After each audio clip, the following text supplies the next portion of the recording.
Seriously. I can barely see that plow that's about 20 feet in front of me, who's come to a stop, by the way. He can't see either. There's no sign of the road whatsoever. And I'll tell you what, oh, now I can't even see him. Jeepers, criminy. I'm going to spend the rest of my life out here. All right. They need to be paying me twice as much today. Man, this bites.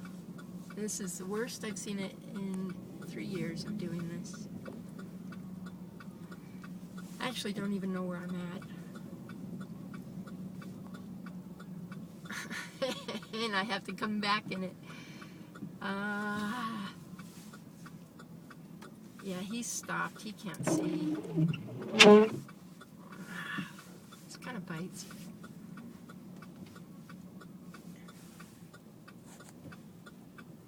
Wow. I have no idea where the road is. No idea whatsoever. I could run right into the snowbank if it weren't for him.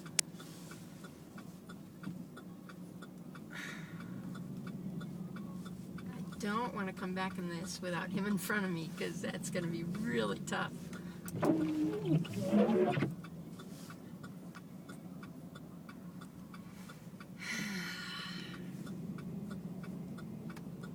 have to bury me out this spring.